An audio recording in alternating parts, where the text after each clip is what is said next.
Hello and welcome. My name is Carol Cram and I'm the host of the Art and Fiction podcast. This episode features my conversation with the wonderful Syrie James. 5 of Syrie James's novels are listed on Art and Fiction in the literature category: The Lost Memoirs of Jane Austen, The Missing Manuscript of Jane Austen, Jane Austen's First Love, The Secret Diaries of Charlotte Brontë, and Dracula, My Love. Syrie James is the Amazon and USA Today best-selling author of 13 novels of historical fiction, romance, and YA that have been published in 21 languages. She is obsessive about research, plot, and story structure, and committed to taking her characters on challenging journeys of growth and discovery. Welcome to the Art and Fiction podcast, Syrie. Thank you. I'm delighted to be here. Well, I'm very excited to chat with you today about your novels that are listed on Art and Fiction. We've listed 5 of them, as you know, all in the literature category. Your 3 novels inspired by Jane Austen, and also The Secret Diaries of Charlotte Brontë and Dracula, My Love, which of course is inspired by Bram Stoker's Dracula. And what I really enjoy about your novels is how they explore the sort of the inner lives and the times of, 3 incredibly beloved characters: Jane Austen, Charlotte Brontë, and of course Mina Harker in Bram Stoker's Dracula. So you've been hailed as the queen of 19th century reimaginings, which I think is a wonderful thing.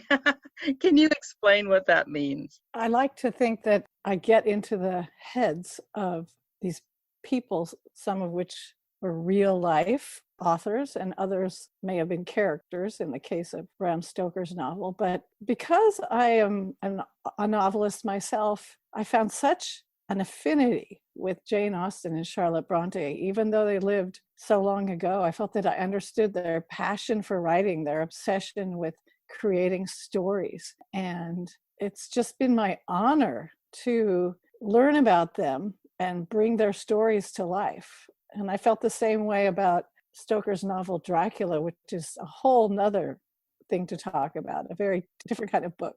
Oh, yes, I definitely want to talk about her later. Yes, and of course, I'm a novelist myself, and I could really feel your enjoyment of getting into the heads, particularly of the Jane Austen and the Charlotte Brontë novels, where you're actually writing from the point of view of authors. So, well, let's start with my very favorite one, of course, who is Jane Austen. I'm a huge Austen fan. As am I. What writer isn't? I've set a novel in 1809 and I was sort of channeling Jane Austen while I was writing it. So I definitely can understand why you would choose to, center your books around her.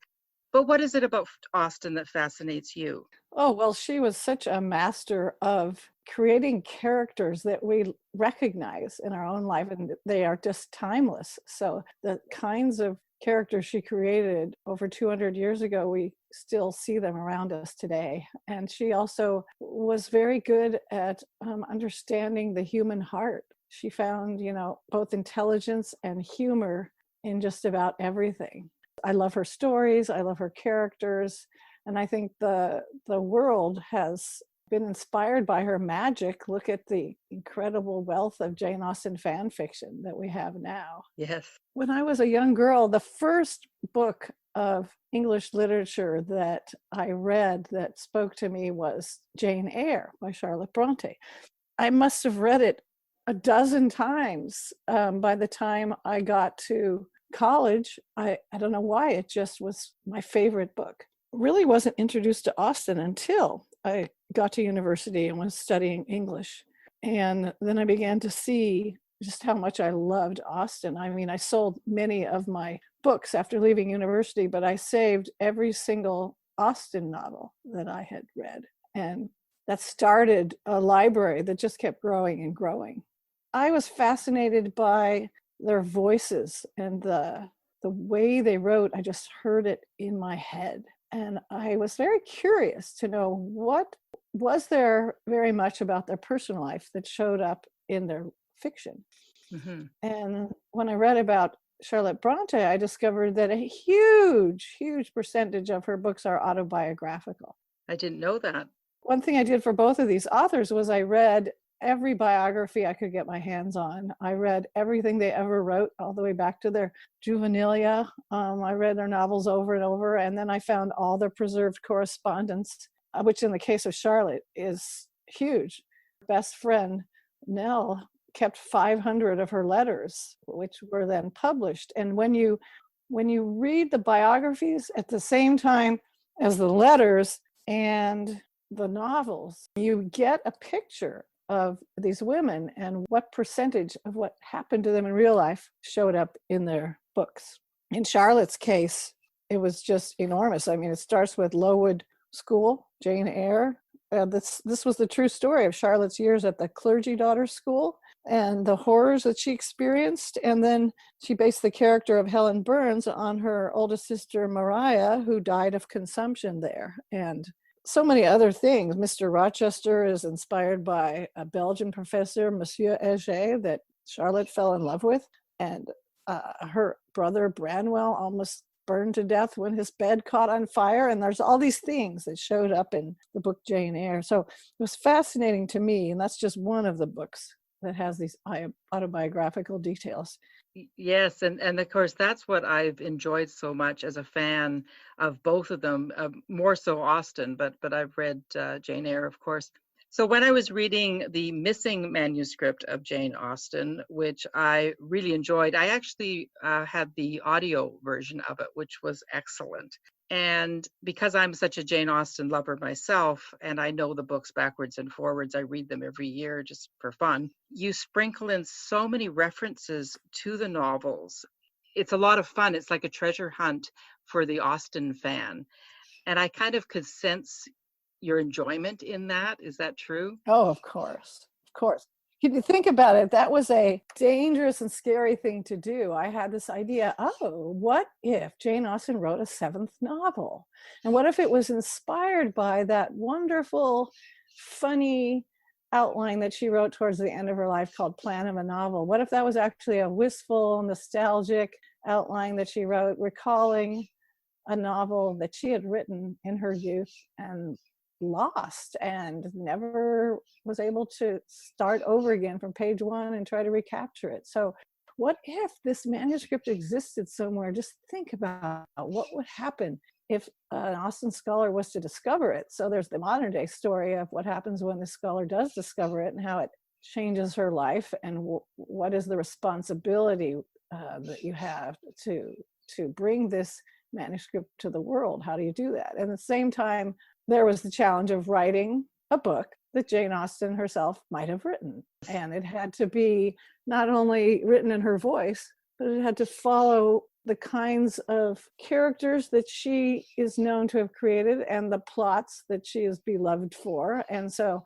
I set out to write something that was difficult and challenging and crazy. Who would do that?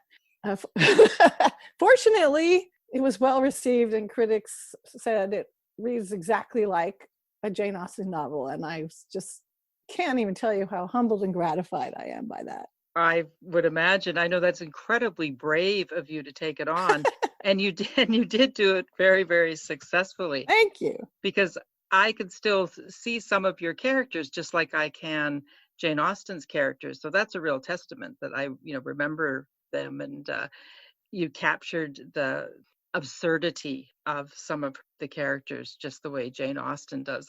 And it was a really good story, both stories, the modern one and the Jane Austen one. It was extremely well done. I'm so glad you enjoyed it.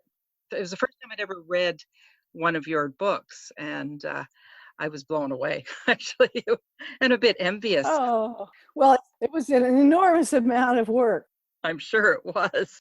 But at the same time, an incredible labor of love to do that. And I'm just glad when it brings somebody enjoyment, because, that's the reason that I write. Exactly. So I was laughing out loud. I was walking around the lake near where I live, listening. Well, I'm also delighted by the audiobook, because the narrator of that book, I especially chose her. Justine Eyre had done the audiobook for Dracula, My Love, and she had done such an incredible job and doing all the accents. And then she contacted me At the time, she had done 80 audiobooks. By now, it's probably 1,000. And she wrote to me to tell me that out of all the audiobooks she'd ever done, Dracula My Love at that time was her absolute favorite. And she wanted to thank me for writing it. And then we began a correspondence and became good friends because she happened to live in Los Angeles at the time. So we got to meet. And then I specially requested that she should be the one to narrate the missing manuscript of Jane Austen, which again, she did to perfection. She did. I so enjoyed it. I just finished the Lost Memoirs of Jane Austen a few weeks ago. I think I loved it even more than the missing manuscript, if that's possible. Oh, wow. It's so good because, of course, you wrote it in Jane's voice, just like you do in The Secret Diaries of Charlotte Brontë, which I also love. You really capture her insecurities as a novelist. And of course, as a novelist myself, and you as a novelist, you really explored that and what it feels like to not be sure. Well, oh, my work's not very good, or should I do this? Shouldn't I do that? It's sort of heartening the way you developed Jane Austen, the great Jane Austen, that we could relate to her, that she had the same insecurities, or you wrote those, and I'm sure she did. Well, I felt like I really related to her because she was someone obsessed with writing in a time when, you know, that wasn't really acceptable. And I think, like me, she would rather have been writing than doing just about anything else. Yes, I get that.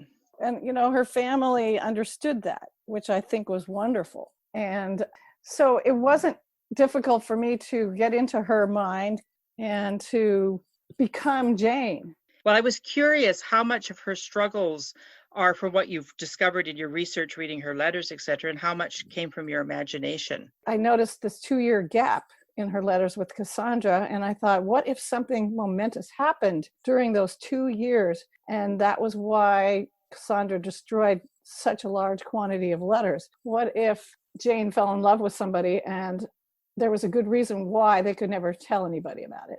So that inspired the story in the first place, because I had watched for the 100th time Shakespeare in Love. Oh, I love that movie. And then watched Colin Firth's version of Pride and Prejudice and the Emma Thompson version of Sense and Sensibility. And I had all this in my head, and I just wanted to live inside a Jane Austen novel. And I thought, at the time that I wrote it, nobody had done a love story for Jane Austen. And I thought, what if she fell in love? So I just delved into her life story and couldn't find any evidence that she had, except for that one famous story that Cassandra told about how if Jane ever loved anyone, there was a man she met at the seaside in the South on one of their visits. And then, unfortunately, when they tried to get in touch with him again, they found out he had died. So that's the seaside gentleman story. So I thought, what if he didn't die? What if she did meet a wonderful man at the seaside? And what if something completely wonderful happened and there's another reason why they couldn't be together? And so Cassandra only told part of the story when she talked to her niece about it and destroyed all the letters. And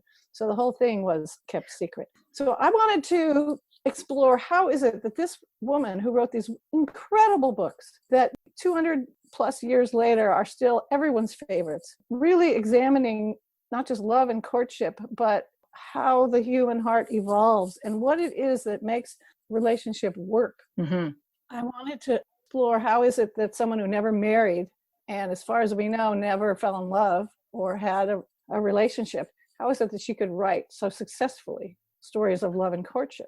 And my thought was she must have fallen madly in love herself and experienced it herself. So I felt that it was okay for me to write that story. And in fact, it turned out that there were huge numbers of Jane Austen fans who were thrilled to meet Mr. Ashford and find out that Jane did have this love story. And even if it's fiction, it was something that they loved and hoped that maybe it could have been true.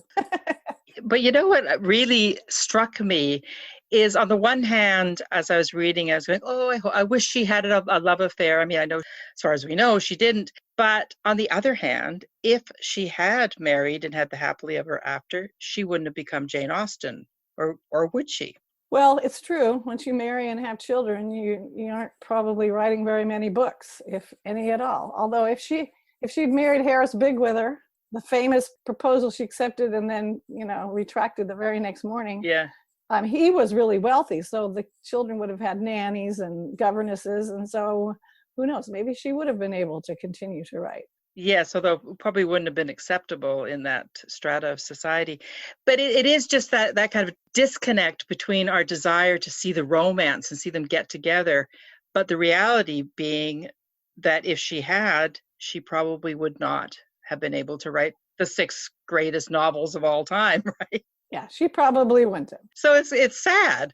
It sort of shows you that hopefully we've come a little bit farther. I mean, what is preferable for a woman? A career that's now given pleasure to millions of people, or the quiet romantic life? It's still kind of relevant today, isn't it?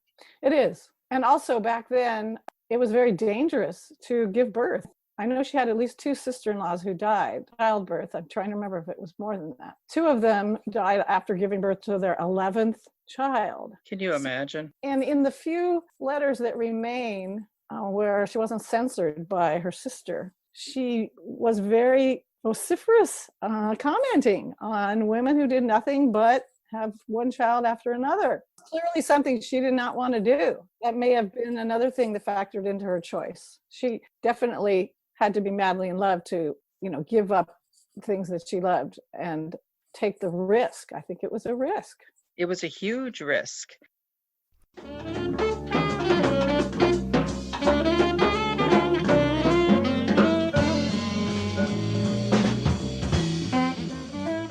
Time for a short break.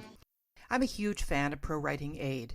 Described as a grammar checker style editor and writing mentor in one package, Pro Writing Aid really does help you be a better writer.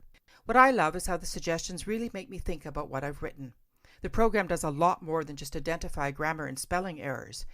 It provides 20 in-depth writing reports that highlight elements such as repetitiveness, vague wording, sentence length variation, adverbs, use of passive voice, and a lot more. Follow the link in the show notes and you'll receive 20% off a subscription to Pro Writing Aid. And now back to the show.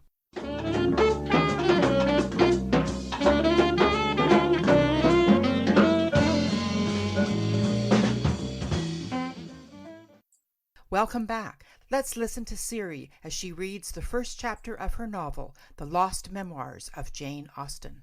The Lost Memoirs of Jane Austen, Chapter 1. Why I feel the sudden urge to relate, in pen and ink, a relationship of the most personal nature, which I have never before acknowledged, I cannot say. Perhaps it is this maddening illness which has been troubling me now and again of late, this cunning reminder of my own mortality that compels me to make some record of what happened, to prevent that memory from vanishing into the recesses of my mind and from there to disappear forever from history as fleeting as a ghost in the mist. Whatever the reason, I find that I must write it all down, for there may, I think, be speculation when I am gone.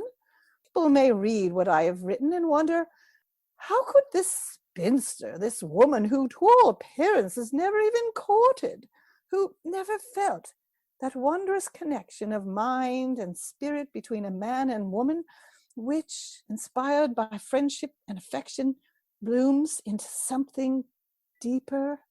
How could she have had the temerity to write about the revered institutions of love and courtship, having never experienced them herself? To those few friends and relations who, upon learning of my authorship, have dared to pose a similar question, although I must admit in a rather more genteel turn of phrase, I have given the self-same reply.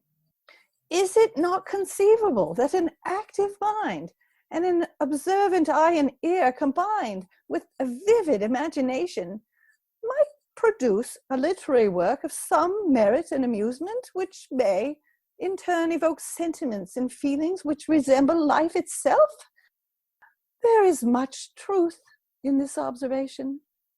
But there are many levels of veracity, are there not, between that truth which we publicly and that which we silently acknowledge in the privacy of our own thoughts, and perhaps to one or two of our most intimate acquaintances. I did attempt to write of love, first in jest as a girl, then in a more serious vein in my early 20s, though I had known only young love then. In consequence, those early works were only a passing merit.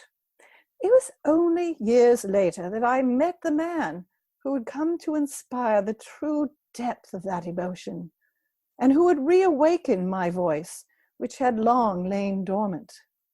Of this gentleman, the one true great love in my life, I have, for good reason, vowed never to speak. Indeed, it was agreed amongst the few close members of my family who knew him that it was best for all concerned to keep the facts of that affair strictly to ourselves. In consequence, I have relegated my thoughts of him to the farthest reaches of my heart, banished forever, but not forgotten. No, never forgotten. For how can one forget that which has become a part of one's very soul?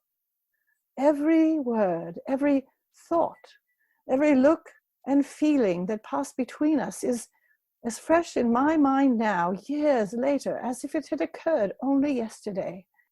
The tale must be told, a tale which will explain all the others. Oh, that's so wonderful. Thank you so much. So I want to go on to Jane Austen's First Love, which I had a wonderful time reading. And one of the scenes I love is when the man that she falls in love with, Edward Taylor, goads her, along with his cousin Charlotte and Jane's sister Cassandra, to share their deepest ambitions. And the other two women say they want a marriage and home, but Jane lets slip that she wants to write. Of course, you're writing in her voice because it's her journal. Do you think that was unusual for a woman of her time? Like, I wonder how many women would have been like that. Well, I think we know that there weren't very many women authors, but there were some. Yes, there were. I like to think that there were lots of women who loved to write, but because there was no outlet for that, and because it was, frowned upon, I think that they probably did it in secret. They probably did, yes. At that time in the early 19th century, women were just starting to have careers, and surprisingly, all in the performing arts or in the arts, like Sarah Siddons in the theater, because I wrote a novel set in 1809 about the theater. And that was one of the only places a woman could have a professional career that was sort of respectable. So the idea of women being ambitious was there. Well, also women had a very different way of being educated. Yes, very much so. There were very few schools. There were some, but not many people could afford to send their daughters to school. And, usually if you did go to school, it was through age 12 at the very, very most, and that was it. And most of the population was poor, and they were just working from childhood. So really, it's only the young women who came from wealth who could even think of having time to write. So that limits the number right there. Well, and that hasn't changed, really. You still have to have a fairly good, income to be able to do this. It's true. You work all day, you come home, you're too tired to write. I know.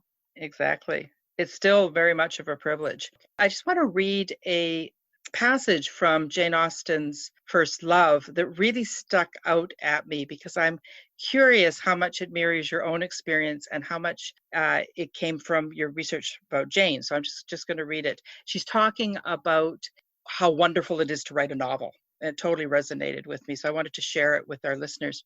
The very notion that the ideas, characters, and scenes which had originated in my own mind could be communicated to them through chosen words, particularly arranged and transmitted either aloud or on paper, was such a joyful, infectious, and powerful enterprise that it remained unmatched in my experience by any other endeavor. And well done. That's a fantastic sentence. And also, oh my goodness, it totally resonated with me as why I love to write, and I presume why you like to write. Of course, when we get into the heads of our characters, we become them during the journey. And that's the fun of being a writer. That's the fun of being able to get into the minds of any character, whether it's male or female or a cat or a dog or an elderly person or a child, whoever it is that you're representing. It's what actors get to do. But actors usually have to perform a character of their own gender. But I really enjoy becoming all of my characters, male and female. And I don't feel like the male psyche is some big mystery. Yes, it's those two words, joyful and infectious, that really resonated with me, because I think anybody who is engaged in the act of writing understands that. Of course, unfortunately, it's not always joyful and infectious. Sometimes it's really, really hard work. Yes. Most of the time. But that little 10% of when it's really working and you get into that zone is unmatched by any other endeavor, as Jane says, It's true. as you wrote. And I feel sometimes that I would rather be writing than doing anything else. And Oh, absolutely. that's why I said I feel like Charlotte Brontë was the same way, and so were her sisters. And I think even though Jane Austen lived hundreds of years ago, I understand her passion. Yes, absolutely. And of course you bring that out so well. And that's why the memoirs and Jane Austen's first love, because you're writing in her voice, are so compelling. And it also made me curious. Have you ever thought about writing a novel that is sort of her journal during the last novels that she wrote, the three big ones at the end, Mansfield Park, Persuasion, and Emma? Those years in her 30s before she died, when she really, was at her height. I would love something about that period.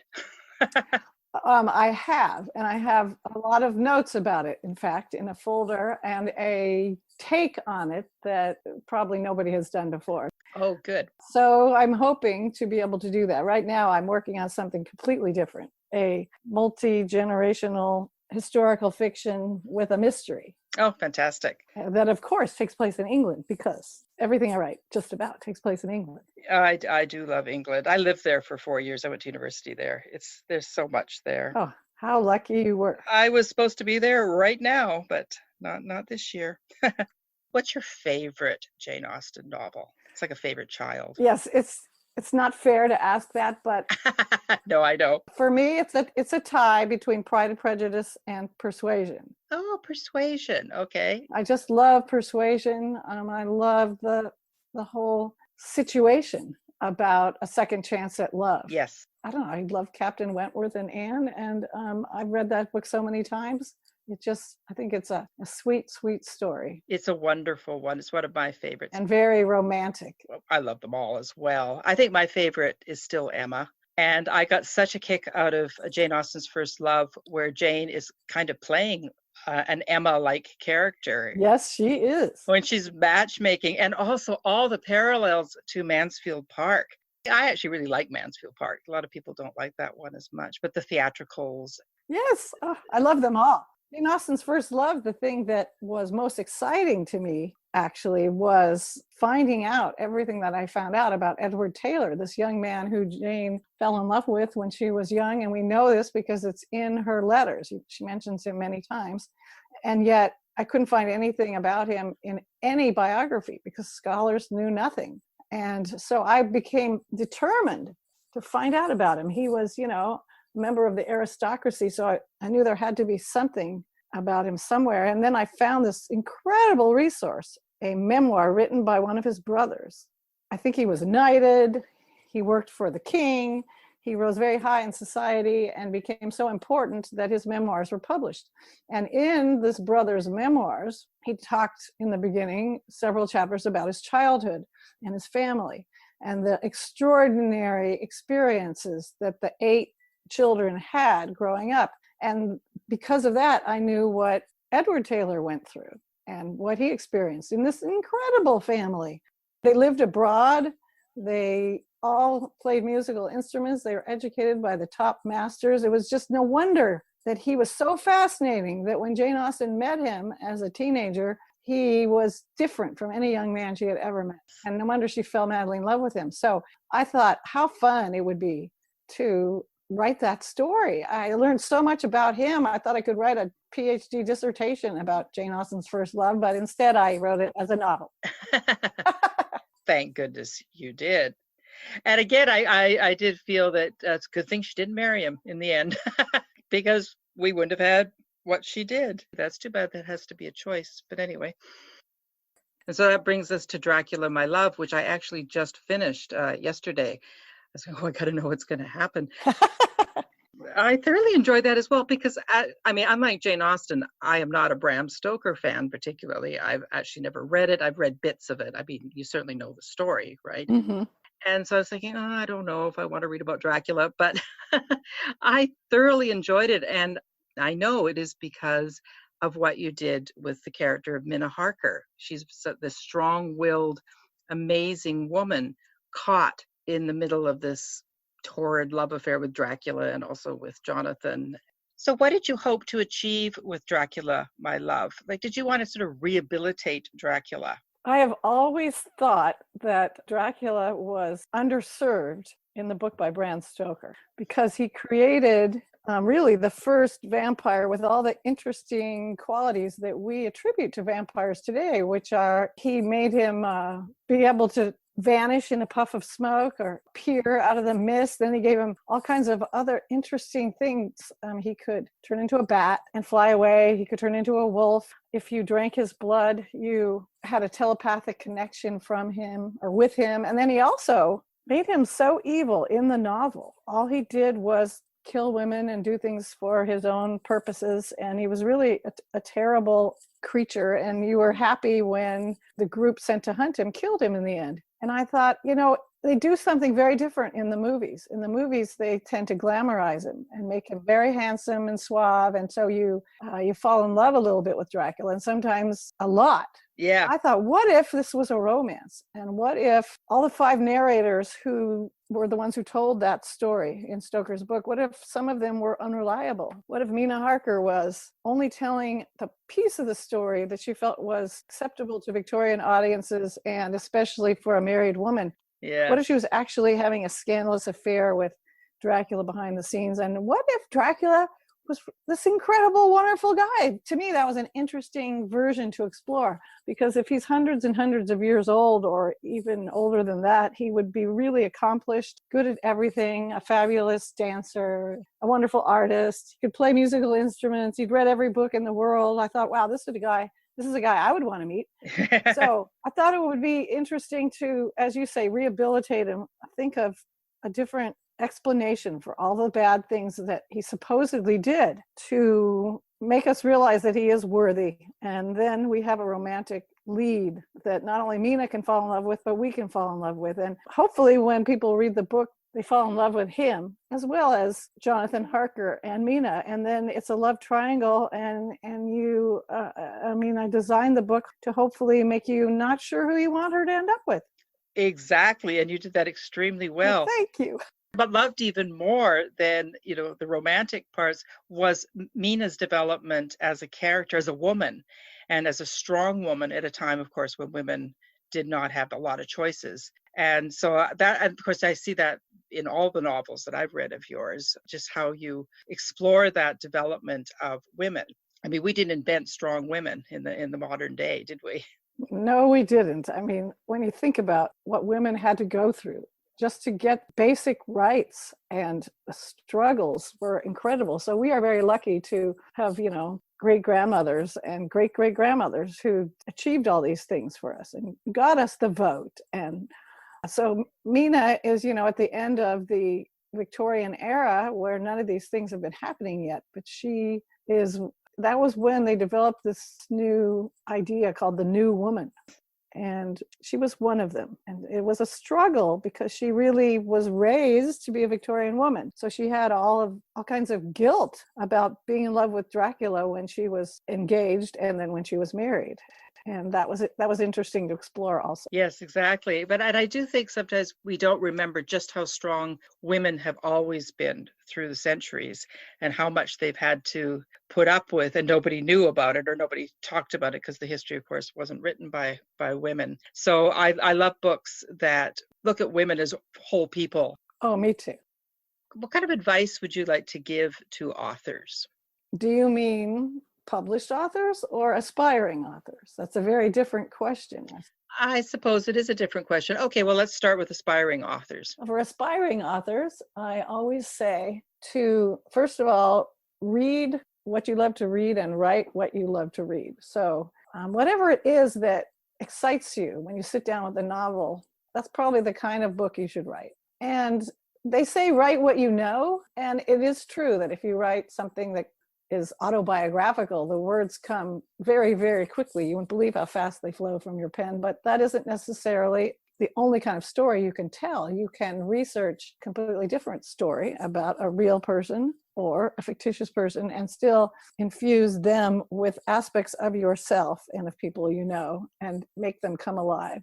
And I also tell people, if you really want to write, you can't do it in a vacuum, can't do it without a great deal of study and practice. Very few people, I think, sit down without any education about how to craft a novel and write something that's actually readable. So attend writing workshops, read lots and lots and lots of books about the craft of fiction, and understand that just as a brain surgeon doesn't operate without a lot of schooling, you can't write a novel without learning the craft, and it can take years. It does. And many practice novels before you write something that's worthy. So to be patient with yourself. Yes. Also, get feedback from other people, but not just anybody. See if you can get feedback from people who have published. Yes, not your best friend or your mom. So that, that's for during your training period, which everybody has to go through. And then, for published authors, just write what you love to read. Yes. And get yourself in front of the computer every day if you can. Yes. And believe in yourself and write with an outline. I don't understand how anybody can write a novel without an outline. People do, and some of these are very, very successful, but to me it's a mystery. So I spend a huge amount of time on crafting the plot and writing character backgrounds for all the main characters of the book, and devising the character arc to make sure they go through a journey and learn something by the end. And an outline is really important so that you know what you're doing before you finally sit down to write page one. But you can still have lots of freedom to change things. And I always do, no matter how tight I think my outline is when I begin, it always changes along the way. But the middle and the end are always there, and I always know where I'm going. And so that gives me the freedom to make changes and improve it. Yes. All the changes hopefully improve the story. And then lastly, I would say, consider what I do, which is I use the screenwriting structure for every single book that I write. There is, you can find it online. There's a specific structure for plotting out a screenplay that involves a character arc and the character making a specific crisis decision in the end, giving something up that then makes them worthy of earning their happy ending, if it's a book with a happy ending. And I think books succeed or fail just as movies succeed or fail based on whether or not they follow screenplay structure. It's this beautiful, perfect way to structure a story. And for beginning authors, as well as very seasoned authors, it's important to remember to go back to that to make sure the spine of your story is sound. Yes, I was just teaching that, actually, the story structure. And it's a very powerful structure. And I use it myself, of course, over and over again. And I find if I try to write one without doing that, it's still in the hard drive, put it that way. So do you have any particular books about that you recommend? I'm just curious, because there are a few. The Hero's Journey is wonderful. The gold standard that started it all is the book by Sid Field, which is simply called Story Structure. There's also Save the Cat by Blake Snyder. There's 3 of them, and I think they're brilliant and really help. Even though they're designed for screenwriting, they apply to writing novels too. There are similarities. I mean, story, right? I mean, the first thing you need is your story and your characters, and there you go. If only it was that easy, but... And you have to make sure your characters are sympathetic. And there are ways to do all these things, which all these wonderful books about writing will help you.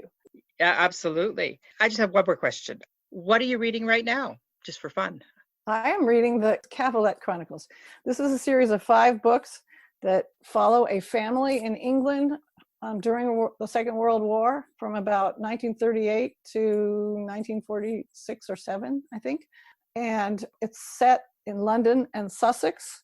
And since the novel I'm writing right now is set in Sussex, it's fun for me to read something set in that exact location. And also, part of the novel I'm writing now takes plays in 1955 and then goes back 70 years with all kinds of stuff that happened before that. And so since my characters in 1955 have just come out of the Second World War, I wanted to really understand what they went through. I'm reading these books and I just love them. They're very, very popular in England. I don't know them. I have never heard of them either, but I have a lot of English friends and they all seem to have read them and have very enthusiastic things to say about them. I'll put them in the show notes and have a look at them. And also there is a miniseries that was done about 20 years ago. You'll recognize some of the actors in it. And they only did one season, so it only covers the first 2 books out of the 5, unfortunately. I love those British series. But it was fun to see at least that it really brought the books to life for me in a way that I really enjoyed. So that's what I'm reading right now. Thank you so much. I really appreciate you taking the time to talk with me today. And I appreciate you reaching out to me to do a podcast. My guest has been Syrie James, the best-selling author of numerous novels, including The Lost Memoirs of Jane Austen, The Missing Manuscript of Jane Austen, Jane Austen's First Love, The Secret Diaries of Charlotte Brontë, and Dracula, My Love, all of which are listed in the literature category on Art and Fiction at www.artandfiction.com. Be sure to check the show notes for the link to a 20% discount off a subscription to Pro Writing Aid, a fantastic editing tool for writers that I use every day. Please follow Art and Fiction on Twitter and Facebook, and don't forget to give the Art and Fiction podcast a positive review or rating wherever you get your podcasts. Thanks so much for listening.